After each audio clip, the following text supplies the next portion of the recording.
Capital Views is sponsored by Northrim Bank, Alaska Oil and Gas Association, ConocoPhillips, and Linden.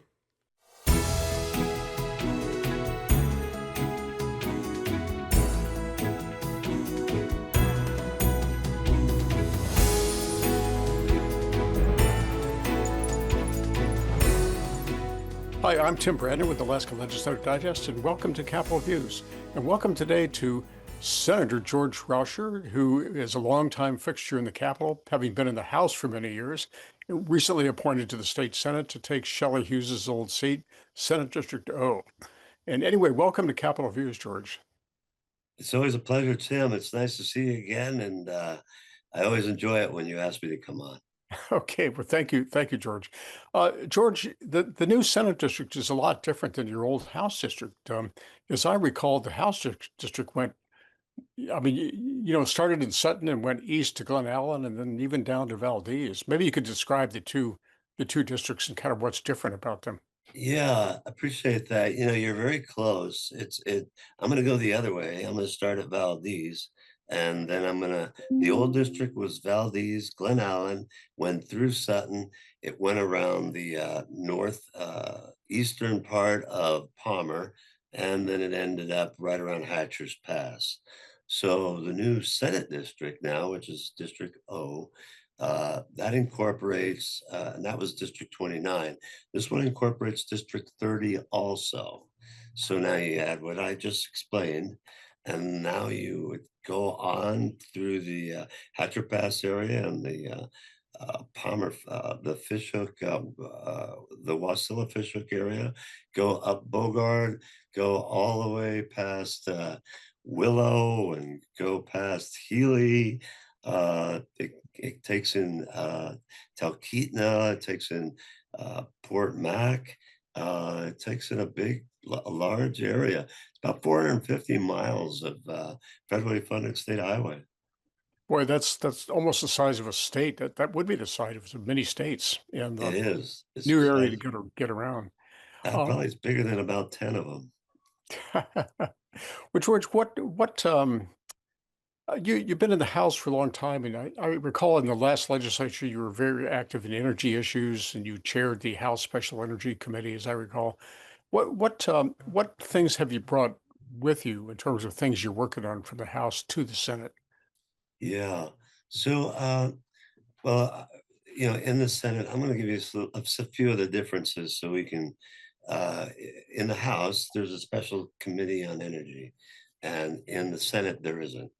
It's all in resources. Okay, so that's important to understand that if you're going to see an energy bill in an energy committee in the House, which, like you said before, I had chaired, I sat on it for 9 years, but I also sat on resources in the House for 9 years. But in the Senate now, those are combined. And so if you hear an energy bill, it will be heard in resources. So in the Senate, any of the bills that I had when I was in the House, which was just last year, and these are 2-year sessions, don't follow me. Those are gone. Okay, I can't access those. I can in some ways. I could shepherd them while I'm here, but I have to co-sponsor them, my own bills in the Senate. Okay, so that's one of the things. So it's not like I just carry them on like I'm a House member. So, but as far as energy goes, this district covers a lot of the rail belt, and the rail belt energy is costly. And I know if you look at rural Alaska, you say, well, it's not as costly as us, right? And that's very true. So we have PCE, which kind of offsets those costs, which is a program which is set up to kind of equal out the cost between rural Alaska's energy and the rail belt energy. Well, rail belt energy has been going up because of the gas in the inlet is not as affordable. So when we talk about going overseas, the price going overseas, we raise the contracts that are in place now for like MEA and Chugach, where they're 8 cents. They're going to go to 16 if we go overseas. So a lot of the producers in the inlet are saying, well, we could save you half of that by going to 13 and a half because it's still costing us exploration costs to look for more gas for the rail belt. So, and then there's also Bradley Lake. You have Fairbanks looking for they pretty much has a majority of their energy comes from Bradley Lake. But yet when you leave the Matanuska borough and you go to Fairbanks, there's a real small line for where the extension, we call it an extension cord.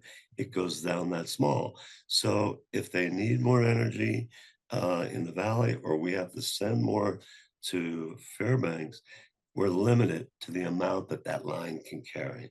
So there's a duplicity line that we're trying to build, which is the grid line, and we've started paying for that, but it's a match of $206 million our end to come up with the match from the feds, which is 412.